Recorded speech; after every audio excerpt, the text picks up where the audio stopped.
মাননীয় সদস্য মোহাম্মদ আনোয়ারুল ইসলাম, কুড়িগ্রাম 1, আপনার সময় 5 মিনিট। 2026 এবং 27 অর্থ বছরে যে বাজেট পেশ করা হয়েছে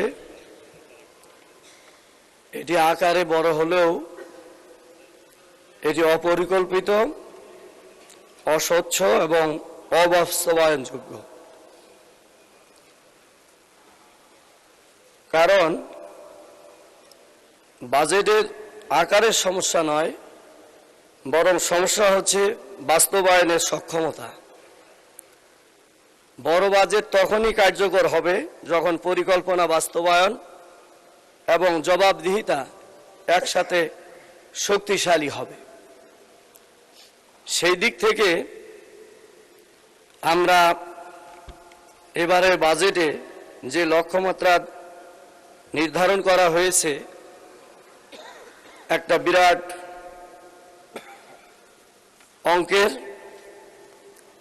সেই দৃষ্টিকোণ থেকে অর্থ সংস্থানের ক্ষেত্রে সবচেয়ে বড় বাধা হলো একটা হলো যে কর রাজস্ব আদায়ের ব্যাপারে যে লক্ষ্যমাত্রা ধরা হয়েছে। আমি ব্যক্তিগতভাবে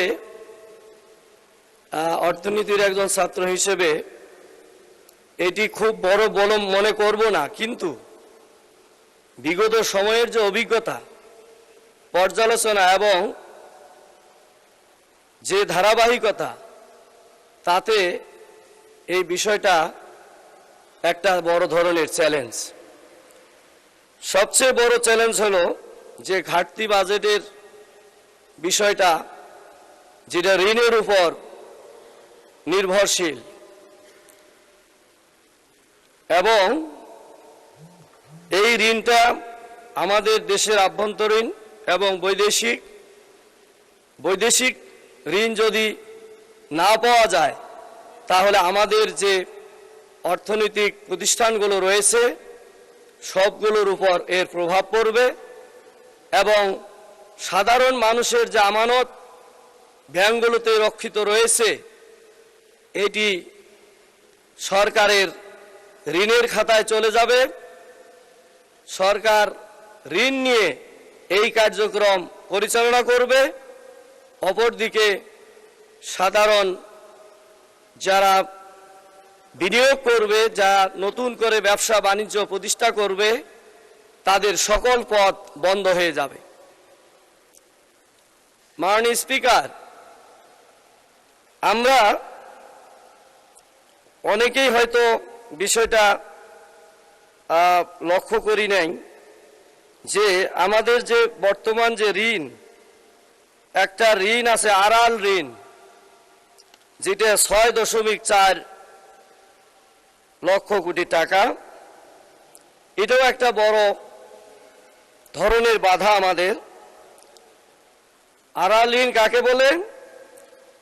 যেই ঋণটা সরকারের বা যে কোনো প্রতিষ্ঠানের যে আয় ব্যয় হিসাব যেটা পরিলক্ষিত হয়, দেখা যায়, বা ব্যালেন্স শিট, সেখানে এটা উল্লেখ থাকে না। সরকারের বিভিন্ন মন্ত্রণালয়, বিভিন্ন অধিদপ্তরে বিভিন্ন কার্য পরিচালনার জন্য প্রতিনিয়তই সেখানে যে ঘাটতি পূরণ করে ভর্তুকি দেয়, সেখানে দেখা যায় যে এই ঋণের মাত্রাটা যোগ হয়ে যায়, যার কারণে এটাও একটা বড় ধরনের ঋণ, যে ঋণের বোঝা আমাদের পূরণ করা বড়ই কঠিন। এই জন্য আমি মনে করি যে এই বিষয়টা অত্যন্ত বড় বাজেট নিলেই হয় যে বেশি কাজ হবে, বিষয়টা এমন নয় এবং এটা অযৌক্তিক বলে আমি মনে করি। রাজস্ব আয়ের ক্ষেত্রে আমরা আয়কর আমরা দেখছি যে প্রত্যক্ষ করের চাইতে পরোক্ষ করের দিকে বেশি ঝুঁকে যাচ্ছে সরকার।